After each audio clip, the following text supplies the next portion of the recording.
Mestre esteja conosco. Eu estou aqui hoje, não é meu dia não, mas a gente está aguardando a Isaura. Se ela chegar, a gente passa o posto. Nós vamos ler uma página, pedir a nossa irmã para ler. Perante o sexo. Vem cá, querida. Aí, vira aqui. Vou colocar o microfone para gravar.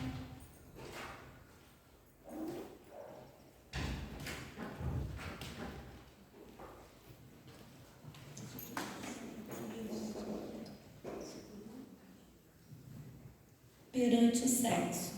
Nunca escarneça do sexo, porque o sexo é manancial de criação divina, que não pode se responsabilizar pelos abusos daquele que os deslustram. Psicologicamente, cada pessoa conserva, em matéria de sexo, problemática diferente. Em qualquer área do sexo, reflita antes de se comprometer, de vez que a palavra empenhada gera vínculos no espírito. Não tente padronizar as necessidades afetivas dos outros por suas necessidades afetivas, porquanto, embora o amor seja a luz uniforme e sublime em todos, o entendimento e posição do amor se graduam de 1000 modos na senda evolutiva. Use a consciência, sempre que se decidir ao emprego de suas faculdades genéticas, imunizando-se contra os males da culpa.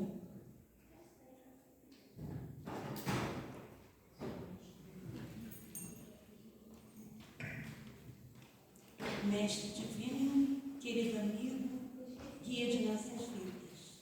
Aqui estamos mais uma vez nesta casa que nos abriga, que nos traz tanto reconforto espiritual para o encontro, o estudo do seu Evangelho.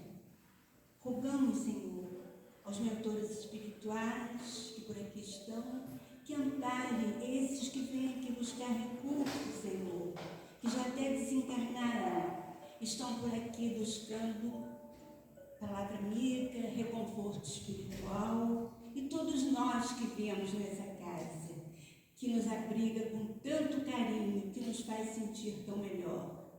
Mestre querido, que neste dia a visita possa chegar aos hospitais, todo lugar onde encontrar o sofrimento, que a sua paz possa chegar. Obrigada, Mestre, esteja conosco agora e sempre. Que assim seja. Agora a gente vai ouvir Neuci.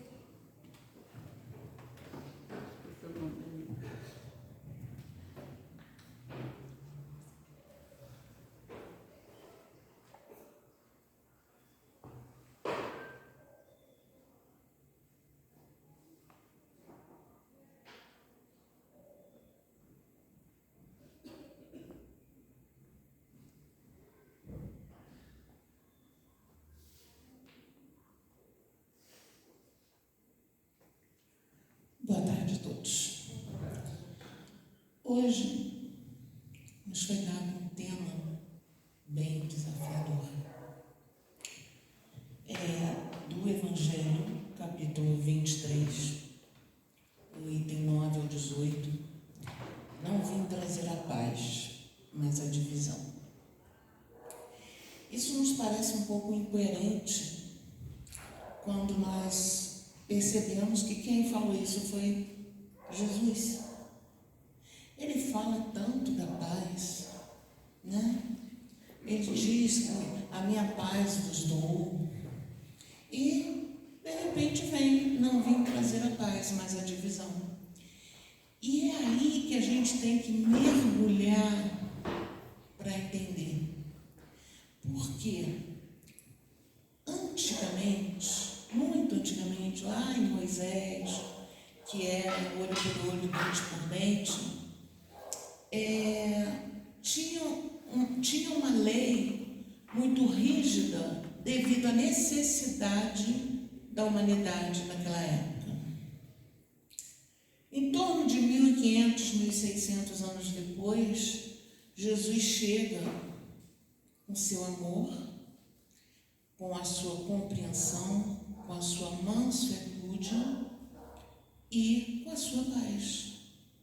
E diz: amar a Deus sobre todas as coisas e ao próximo como a ti mesmo. Ele resumiu 10 mandamentos em 2, né? E aí ele começou a pregar. Jesus não tinha templo, não tinha igreja, não tinha local certo. Por onde ele passava, ele pregava. Sempre com a palavra doce, com a palavra amiga, com a paz, com a luz, que lhe era peculiar. Mas Jesus também, a gente não pode esquecer que ele era rígido, no sentido de que o que é certo, tanto que ele fala: dai a César o que é de César e a Deus o que é de Deus, né? Então, quando a gente vê não vim trazer a paz, mas a divisão, hoje em dia, espíritas que estamos, que temos milhares de livros que nos auxiliam a entender, que Kardec trouxe para a gente uma codificação de fé raciocinada, de que simplesmente não é porque é porque assim. Todos os porquês têm resposta. E aí, nós vamos então tentar entender essa máxima do Cristo. Começa assim, em Mateus, no capítulo 10, versículo 34 a 36. Não penseis que eu tenha vindo trazer paz à terra. Não vim trazer a paz, mas a espada. Porquanto vim separar de seu pai o filho, de sua mãe a filha, de sua sogra a nora, e o homem terá por inimigos os de sua própria casa. Gente, mas será que eu li certo? Será que Jesus falou isso? Né? E aí, a gente tem que se aprofundar, porque Jesus não escreveu nada. Tudo que nós temos foram escritas depois que ele foi morto, foi crucificado, morto, né? Será que eles interpretaram de uma forma errada? Ou talvez será que na hora de fazer trazer do hebraico, do grego, seja de onde for para nós, a tradução foi errada? O que houve, né? Mas nós temos Emmanuel. Então, Allan Kardec, primeiro, ele esclarece que quando Jesus afirma: não vim trazer-lhes a paz, mas a espada, sabia que sua doutrina não seria estabelecida sem lutas sangrentas, sem divergências, sem oposições, pelo mal que existe no homem, como fruto da sua imperfeição, e não como um determinismo divino. Então aqui Kardec já começa a nos iluminar um pouquinho, porque ele começa nos dizendo o seguinte: pelo mal que existe no homem, ponto. Isso significa que o mal não foi criação de Deus. Deus nos criou simples e ignorantes a todos. Ignorantes no sentido de ignorar, de não saber. No momento que nós não sabemos, nós praticamos coisas não boas. Então, o mal não existe. Ele é a ausência do bem. Mas, por que ainda praticamos coisas que são a ausência do bem? Porque ainda estamos a caminho.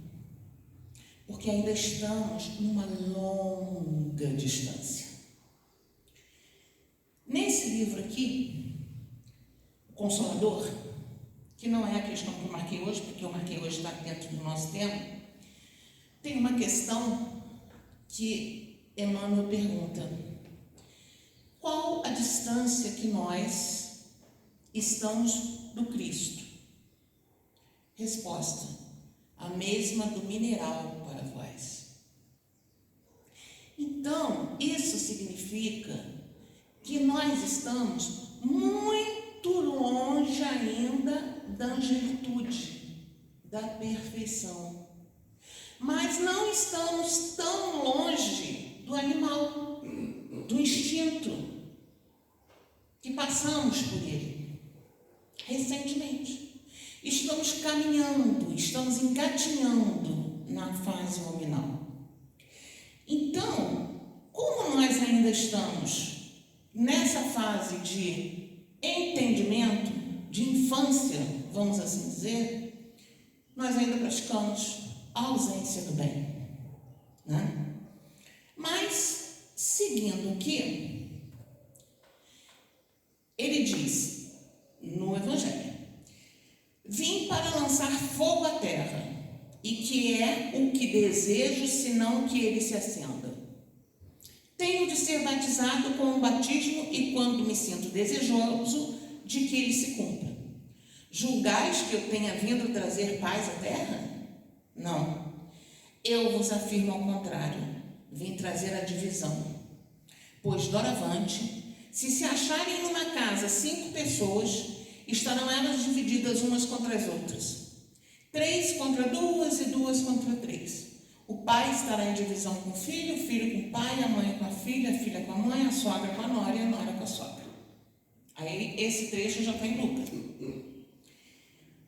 Aí a gente volta a perguntar: meu Deus, mas Jesus ensinou que o nosso primeiro núcleo de desenvolvimento, de evolução, é a família.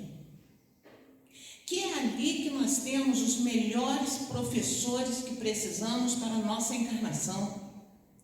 E aí, como é que ele diz que ele está vindo trazer a divisão dessa família? E é aí que é o pulo do gato. Essa divisão: eu vim trazendo fogo à terra, e que quero eu, senão que ele se acenda, significa que os ensinos que ele trouxe para eliminar os erros e preconceitos agiriam como fogo no campo, eliminando as ervas daninhas, a fim de que a depuração espiritual se faça, porque dos seus ensinos a verdade sairá triunfante.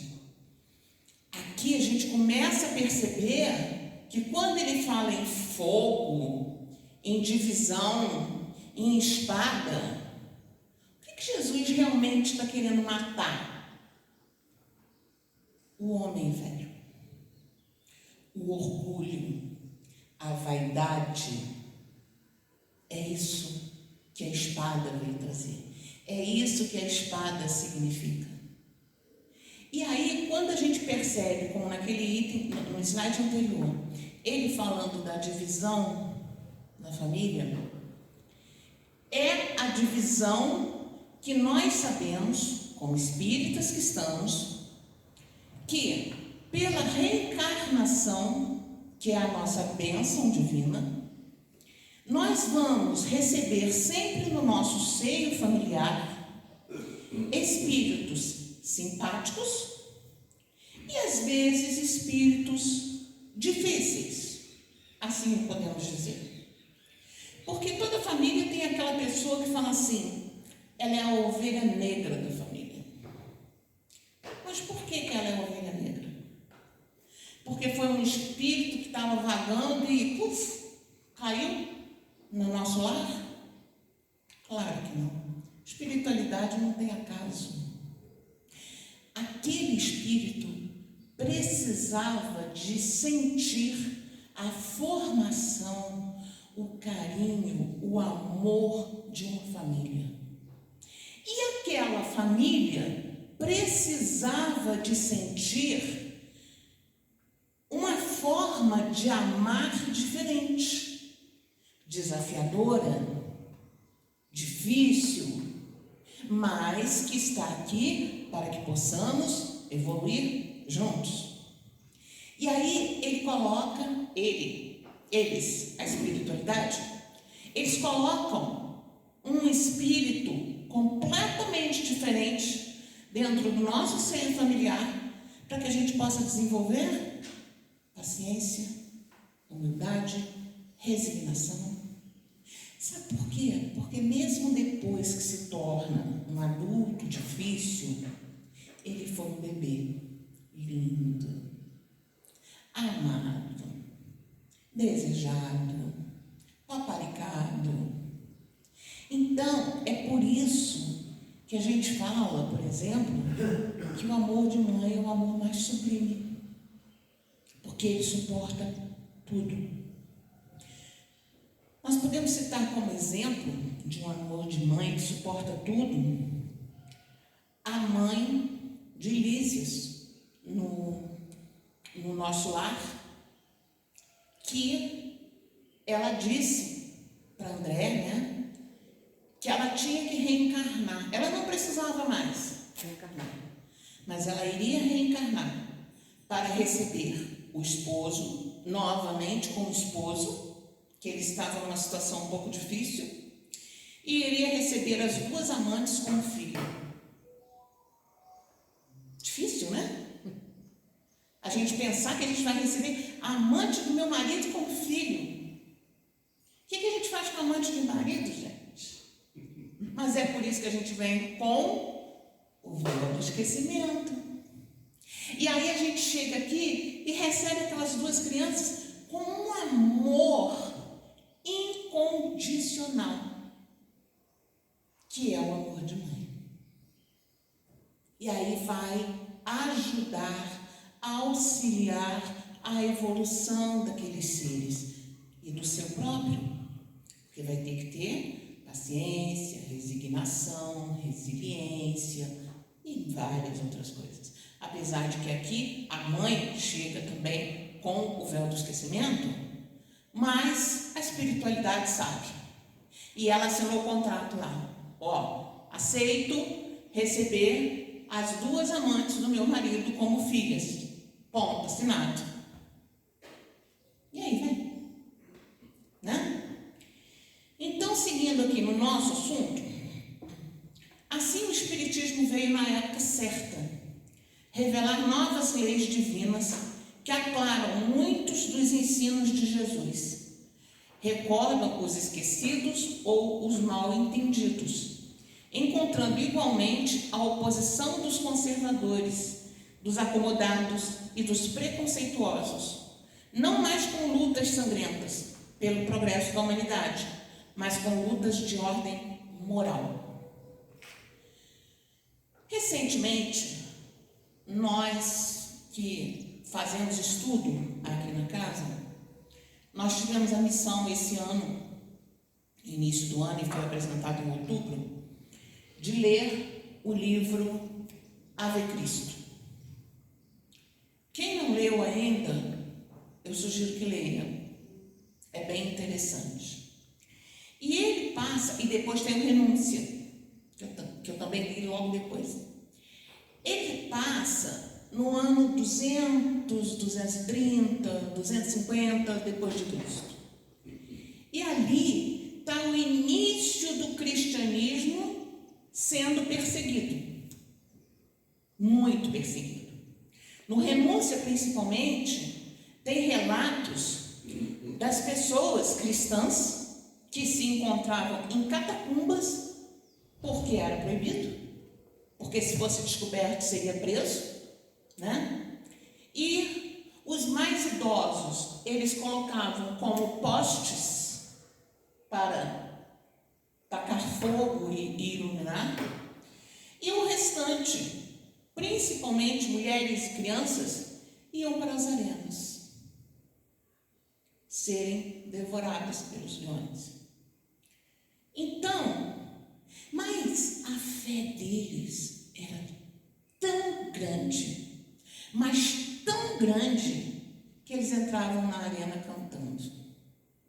E era isso que incomodava aos soldados, a todos eles. Porque eles sabiam do Cristo, eles sabiam do amor do Cristo, que o Cristo não iria desampará-los naquele momento. E aí eles iam.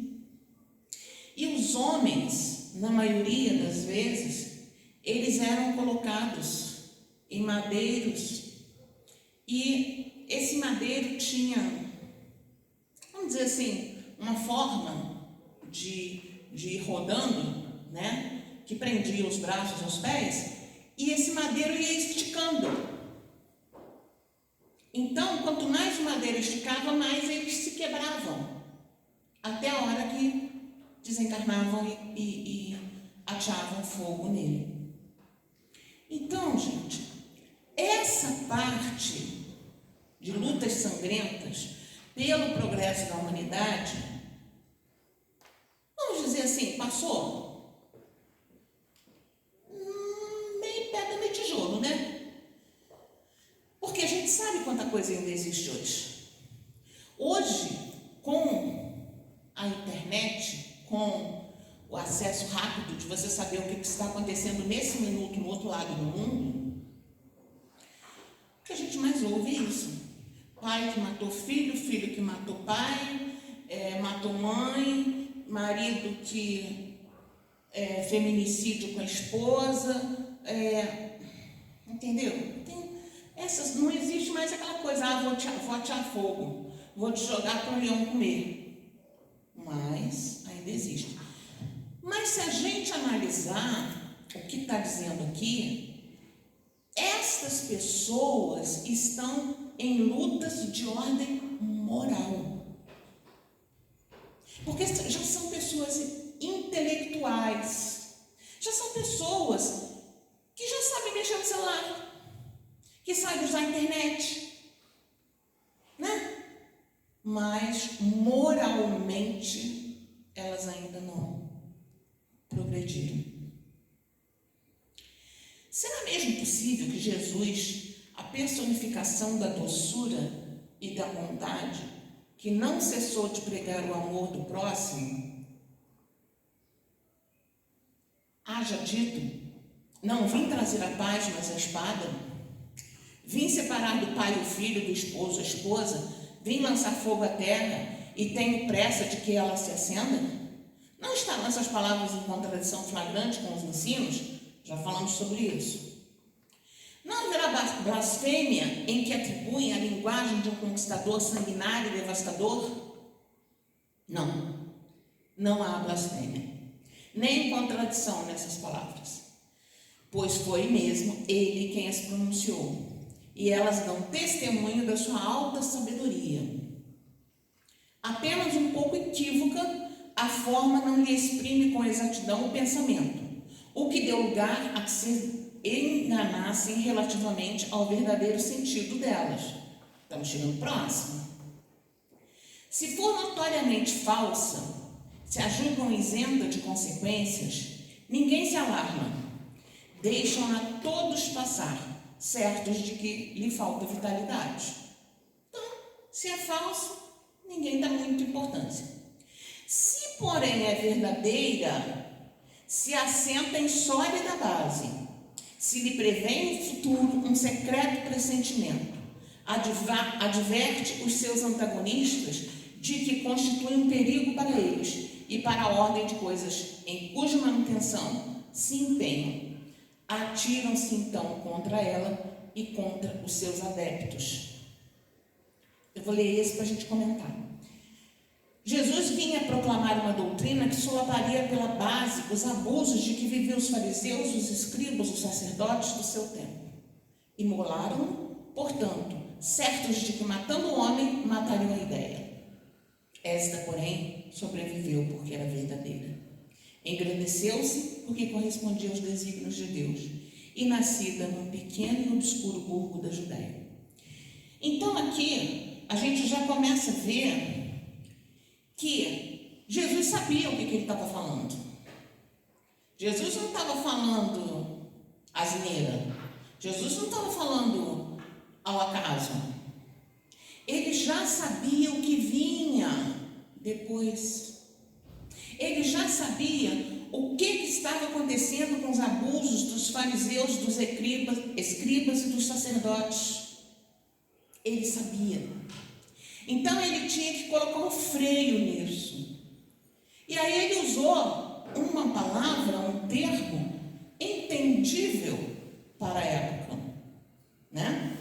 Mas que hoje, que a gente já vai chegar ali daqui a pouco, eu já vou adiantar, nós sabemos que isso é uma forma de nós nos modificarmos.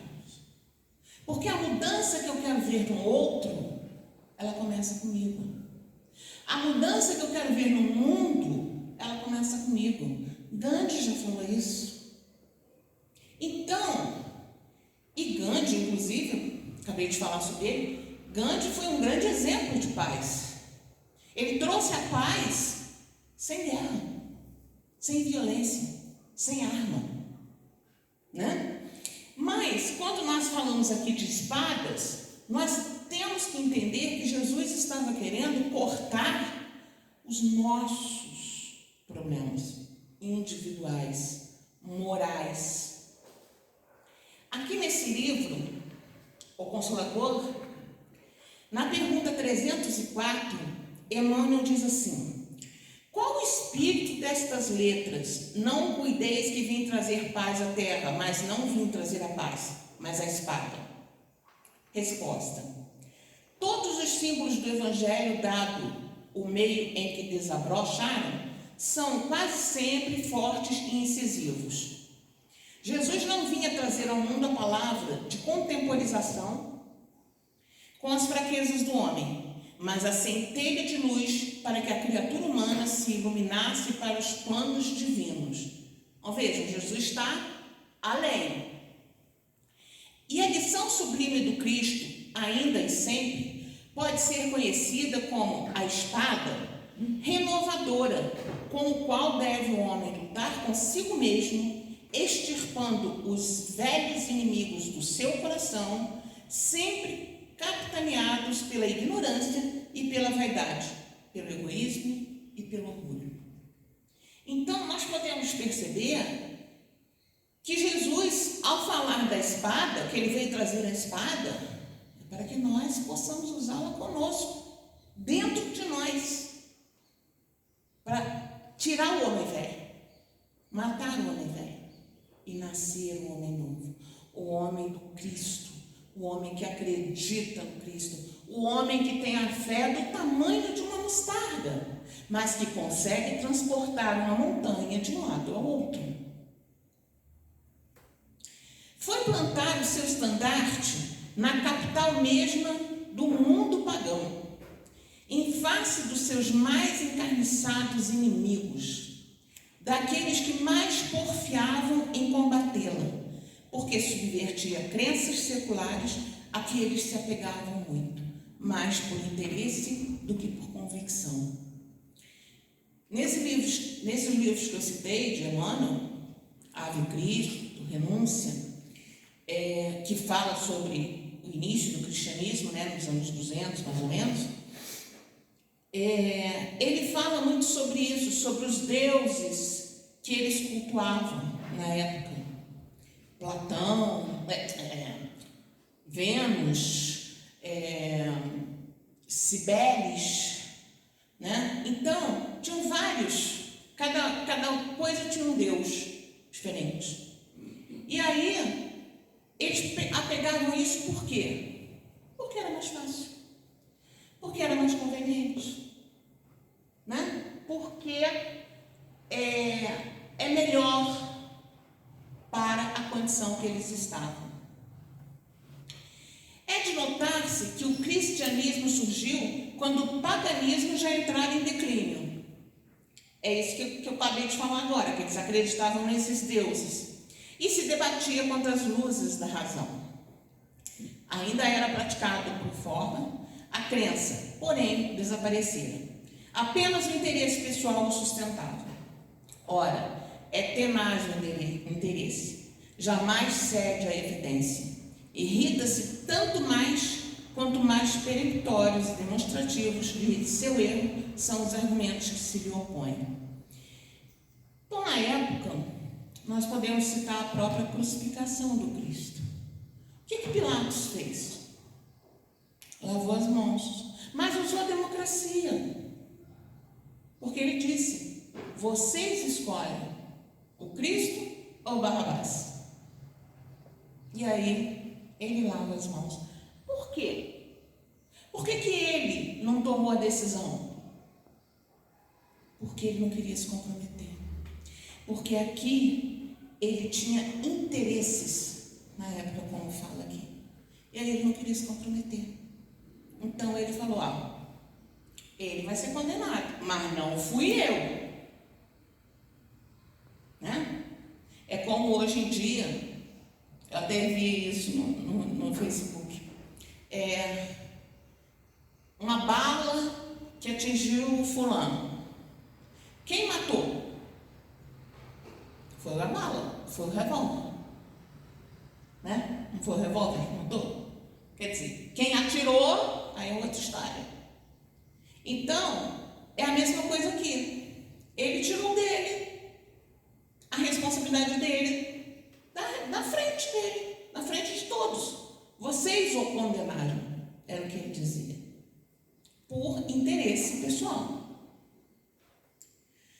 Sócrates, que veio antes do Cristo, em torno de 500 anos antes, também não ensinaram uma doutrina até certo ponto análoga à do Cristo. A do Cristo, porque não prevaleceu naquela época a sua doutrina no seio de um dos povos mais inteligentes da terra. É que ainda não chegara o tempo. Ele semeou numa terra não lavrada. O paganismo ainda se não achava gasto. O Cristo recebeu em propício tempo a sua missão. Então Sócrates já falava muito sobre isso, mas não foi à frente o que ele dizia, porque, como diz aqui, a terra não estava pronta, o tempo não era chegado. Mas agora, quando Cristo chegou, há 2000 anos, ele já recebeu tudo no tempo certo, da forma correta, e conseguiu cumprir sua missão. Muito faltava, é certo, para que todos os homens de sua época estivessem à altura das ideias cristãs, mas havia entre eles uma aptidão mais geral para as assimilar, pois que já se começava a sentir o vazio que as crenças vulgares deixavam na alma. Sócrates e Platão haviam aberto o caminho e predispostos os espíritos. Gente, vocês desculpem eu estar lendo, mas é um trecho muito grande do Evangelho e é importante. Eu não tinha como ficar pulando, porque se eu pulasse, a coisa ia ficar meio sem pé, sem cabeça, sem ponta. Tá? Então, por isso que eu trouxe bastante coisa do texto, não todo, claro, mas bastante coisa do texto. Infelizmente, os adeptos da nova doutrina não se entenderam quanto à interpretação das palavras do Mestre, veladas as mais das vezes pela alegoria e pelas figuras da linguagem. Daí o nascerem sem demora numerosas seitas, pretendendo todas possuir exclusivamente a verdade, e o não bastarem 18 séculos para pô-los de acordo. Nessa época, então, começaram a surgir várias seitas, várias religiões. Por isso, hoje, então, nós temos centenas de igrejas diferentes, com contextos diferentes. Por quê? A Bíblia é diferente? Não. A interpretação que foi diferente. Né? Olvidando o mais importante dos preceitos divinos, o que Jesus colocou por pedra angular do seu edifício, e como codificação expressa da salvação, a caridade, a fraternidade e o amor ao próximo. Então, Kardec, 18 séculos depois de Cristo, ele veio acender novamente essa luz, essa vela, né, que foi deixada. Porque com a codificação, o que Kardec nos trouxe? Relembrando os ensinos do Cristo. Por quê? Veio Moisés, que foi a primeira revelação, veio o Cristo, que exemplificou a revelação, E veio Kardec, nos mostrando e nos relembrando o que o Cristo disse. É fato constante que as guerras de religião foram as mais cruéis, o que eu comentei, de serem jogados por leões, etc. Mais vítimas causaram do que as guerras políticas. Em nenhumas outras se praticaram tantos atos de atrocidade e de barbárie. Porque, gente, era assim. Simplesmente, você acredita no Cristo? Abjura desse teu Cristo? Não. Abjura que eu te solto? Não. Eu conheço o meu Cristo. Nós temos vários exemplos nesses livros, inclusive Joana de Cusa foi uma delas, né? Ela estava presa já na madeira, com o filho do lado, e ele ainda pedia para ela: mãe, abjura esse Cristo. Ela: não. O meu corpo está preso, mas o meu espírito é livre, e eu confio no Cristo. E aí tiraram fogo. E era assim com vários outros cristãos. Cabe a culpa à doutrina do Cristo? Não. De certo que ela formalmente condena toda a violência. Disse ele alguma vez a seus discípulos: ide, matai, massacrai, queimai os que não crerem como vós? Não. O que ao contrário lhes disse foi: todos os homens são irmãos, e Deus é soberanamente misericordioso. Amai o vosso próximo, amai os vossos inimigos, fazei o bem aos que vos persigam.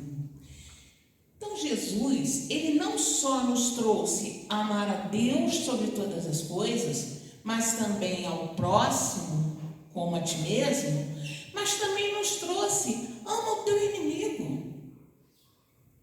Difícil, né? Vamos pensar numa situação bem difícil, atual, assim, que a gente possa fazer a história na nossa mente. Eu tenho uma menina de 8 anos em casa, e quando eu entro, tem um homem louco estuprando a minha filha. Qual a situação? O que a gente faz com esse homem? Difícil, né? Pensar que a gente tem que amar o nosso inimigo. Mas tem. Porque ele é nosso irmão. É um irmão ainda ignorante, no sentido de ignorar o bem, e é um irmão que tem a ausência do bem e que está fazendo o mal. Mas é nosso irmão. E um dia vai estar tão desenvolvido quanto nós, lá na angelitude, com total progresso, como todos nós, como Jesus prometeu. Mas claro, pelo livre-arbítrio, uns demoram mais, outros demoram menos. Quanto mais coisas difíceis nós fizermos, mais tempo nós iremos demorar. Todos os homens são irmãos e Deus é soberanamente misericordioso. Amai o vosso próximo, amai os vossos inimigos, fazei bem aos que vos persigam. Jesus era duro com a gente, né? Ele tinha hora que ele falava umas coisas assim que a gente, meu Deus, como é que eu vou fazer isso? Mas é essa a intenção. É ser difícil para que a gente valorize, para que a gente caminhe, para que a gente siga o rumo certo e não pegue atalho. Por isso que é difícil. Foi difícil para ele também. Vocês acham que foi fácil para Maria de Nazaré ver seu filho, que não fez nada de errado, ser crucificado na frente dela? Claro que não. Claro que não foi. Mas era necessário ele dar este testemunho.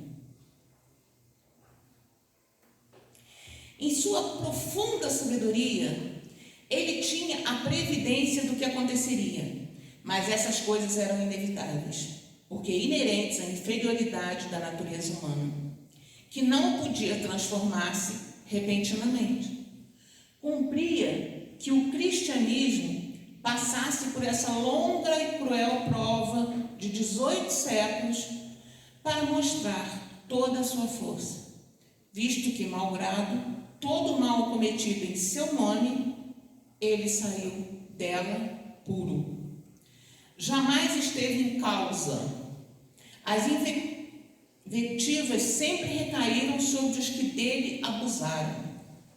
A cada ato de intolerância, sempre se disse: se o cristianismo fosse mais bem compreendido e mais bem praticado, isso não se daria. O que nós estamos vendo aqui nessa frase que Kardec trouxe para a gente? Mais uma máxima do Cristo: faça ao outro o que gostaria que fizessem com você. Se fizéssemos, esquece de cristianismo, vamos mudar essa frase. Se fizéssemos ao próximo aquilo que gostaríamos que fizessem conosco, se compreendêssemos o próximo como gostaríamos de ser compreendido, isso não se daria. Então, quanta coisa o Cristo trouxe para a gente de aprendizado e simplesmente a gente passa. Por isso, 18 séculos depois, Kardec codificou isso tudo aqui para a gente poder relembrar, porque senão são coisas que ficam passadas. E aí depois vem Emmanuel, traz aqui mais coisa para a gente, ó. Paz no mundo e paz do Cristo no vinho de luz. A espada simbólica no caminho, verdade e vida. Aqui o Consolador. Então, são formas da gente ir relembrando. Porque no fundo nós sabemos. Nós sabemos. Questão 621 no Livro dos Espíritos. Onde está escrita a lei de Deus? Na nossa consciência. Então nós sabemos. Nós sabemos quando erramos. A gente sabe quando a gente pisa na bola. Mas mesmo assim a gente faz. E continua fazendo. E aí vamos pegando atalhos, né? Então, quando o campo estiver preparado, eu vos enviarei o Consolador, o Espírito de verdade, que virá restabelecer todas as coisas, isto é, que dando a conhecer o sentido verdadeiro das minhas palavras, que os homens mais esclarecidos poderão, enfim, compreender, porá termo a luta fratricida que desune os filhos do mesmo Deus. Cansados, afinal, de um combate sem resultado, que consigo traz unicamente a desolação e a perturbação até o seio das famílias, reconhecerão os homens onde estão seus verdadeiros interesses com relação a este mundo e ao outro. Verão de que lado estão os amigos e os inimigos da tranquilidade deles. Todos, então, se porão sob a mesma bandeira, a da caridade, e as coisas serão restabelecidas na terra, de acordo com a verdade e os princípios que vos tenho ensinado. Então aqui, Jesus já trouxe para a gente aqui o Consolador prometido. Ele já falou lá em João, há 2000 anos, que nós receberíamos o Consolador prometido que ficaria para sempre conosco. E está aqui, nós temos ele. Basta que a gente entre dentro dele. E que a gente permita que a espiritualidade entre dentro de nós. Porque este momento em que nós estamos passando de transição, é muito bom estarmos espíritas. Que nós possamos dar valor cada dia a esse fato de estarmos espíritas neste momento. O Espiritismo vem realizar na época prevista as promessas do Cristo. Entretanto, não o pôde fazer sem destruir os abusos. Com Jesus, ele topa com o orgulho, o egoísmo, a ambição, a cupidez, o fanatismo cego, os quais, levados às suas últimas trincheiras, tentam barrar-lhe o caminho e lhes suscitam entraves e perseguições.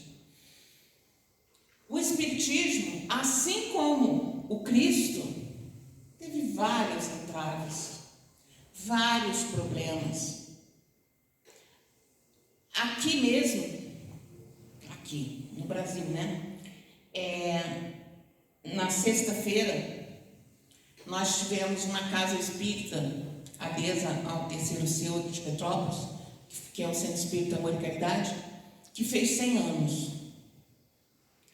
E em fevereiro nós tivemos a primeira casa espírita de Petrópolis, que é o de João Batista, que também fez 100 anos. O Amor e Caridade foi a segunda. Eles passaram, isso tem ata registrado, eles passaram tempos tendo que se esconder da polícia. Assim como os cristãos na época se encontravam em catacumbas, porque tinha que ser tudo escondido, porque seriam perseguidos. E agora, menos de 100 anos atrás, aconteceu isso. Então, a gente tem que perceber que as coisas vão passando e a gente vai esquecendo, e aí a gente precisa relembrar. Porque como se explica que os cristãos daquela época eram perseguidos? E agora os espíritas também foram. Também ele, portanto, tem de combater, mas o tempo das lutas e das perseguições sanguinolentas passou. São todas de ordem moral, as que terá de sofrer, e próximo lhes está o termo. As primeiras duraram séculos, estas durarão apenas alguns anos, porque a luz, em vez de partir de um único foco, irrompe de todos os pontos do globo e abrirá mais de pronto os olhos aos cegos. O que essa frase, esse trecho nos diz? Que nós estamos no momento certo, que temos toda a divulgação possível que precisamos, temos uma internet de ponta, que a gente sabe que está acontecendo no Japão agora, e temos um intelecto bem avançado. O que nos falta? Moral. Ordem moral. Mas esse intelecto avançado, que fez com que hoje possamos ter essa internet mega superpower, nos auxilia a ter mais pontos de luz. Não é só como foi lá com Jesus, só em Jerusalém, só na Samaria, não. Agora nós temos pontos de luz em todos os lugares. E se nós, espíritas, estivermos fazendo o dever de casa como deveríamos estar fazendo, nós temos pontos de luz na nossa casa uma vez por semana, no mínimo. Eu moro sozinha. Eu faço culto no lar todo dia. Já virou rotina. Sabe católico, porque eu vim de igreja católica, que reza o terço todo dia? Eu faço culto no lar todo dia. Para mim aquilo, como diz uma amiga, domingo sem missa, semana sem bênção. Se eu não fizer o culto, eu acho que tem alguma coisa errada. Acho que eu não durmo bem, acho que alguma coisa vai... Então eu tenho que fazer. Eu já me habituei a isso. Mas se a gente fizer, pelo menos como orienta, uma vez por semana, a nossa casa é um ponto de luz. E que irradia para o nosso prédio, para a nossa rua, para o nosso bairro, né? Essas palavras de Jesus devem, pois, entender-se com referência às cóleras que a sua doutrina provocaria, aos conflitos momentâneos a que ia dar causa, às lutas que teria de sustentar antes de se firmar como aconteceu aos hebreus antes de entrarem na terra prometida, e não como decorrentes de um desígnio premeditado de sua parte de semear a desordem e a confusão. O mal viria dos homens e não de Deus, que era como um médico que se apresenta para curar, mas cujos remédios provocam uma crise salutar, atacando os maus humores do doente. E aí eu vou ler esse último trechinho aqui para a gente encerrar com a nossa música. Também do livro, né, O Consolador, a pergunta seguinte que Emmanuel faz é: por que eu vim pôr em dissensão o filho contra seu pai, a filha contra sua mãe e a nora contra sua sogra? Como deve ser compreendido em espírito a verdade? Resposta: ainda que temos de considerar a feição antiga do hebraico, com a sua maneira vigorosa de expressão, seria absurdo admitir que o Senhor viesse estabelecer a perturbação no sagrado instituto da família humana, nas suas elevadas expressões afetivas, mas sim que os seus ensinamentos consoladores seriam o fermento divino das opiniões, estabelecendo os movimentos naturais das ideias renovadoras, fazendo luz no íntimo de cada um pelo esforço próprio para a felicidade de todos os corações. Então, quando Jesus diz que ele veio dividir a família, ele não veio separar, ele veio trazer consciência íntima. Claro, cada um com a sua consciência, cada um com a sua necessidade. E aí, por isso, há divergências. Mas não é para separar, é para concluirmos o que será melhor para todos. Bom, agora eu vou colocar uma musiquinha para a gente encerrar, que tem a ver com o tema, é claro.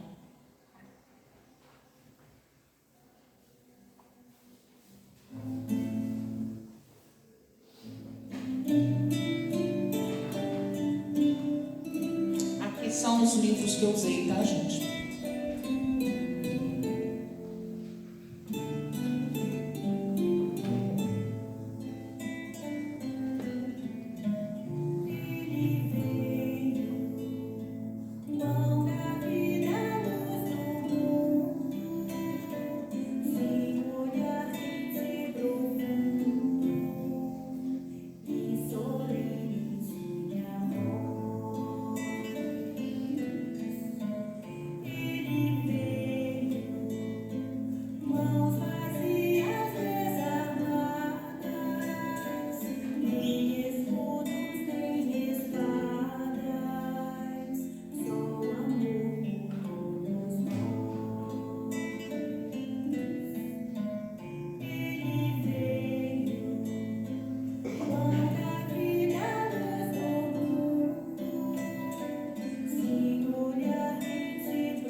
essa música do Mileco e mostrou bem, né? O que Jesus não veio nem com escudo nem com espadas. Ele tirou a nossa calma, mas nos trouxe a sua paz. Desejo a todos que a estrela que anunciou a vinda do Cristo possa iluminar seu Natal e todo o seu ano de 2026. Muita paz. Nossa irmã,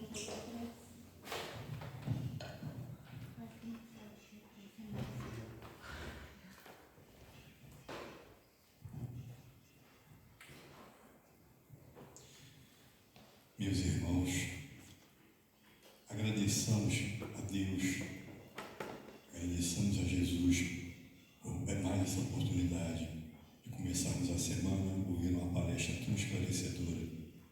Agradecemos também por mais esse dia de vida que nos está sendo concedido. Agradecemos por todo o cuidado que os nossos mentores nos têm. E vamos pedir ao Cristo que nos fortaleça para que possamos transformar os seus ensinamentos em ações. E que ao sairmos daqui, os nossos mentores, nossos espíritos amigos e protetores nos acompanhem e nos guiem. Que assim seja, graças a Deus. Peço àqueles que forem tomar passe agora, ao adentrar a sala de passe, se ponham em prece.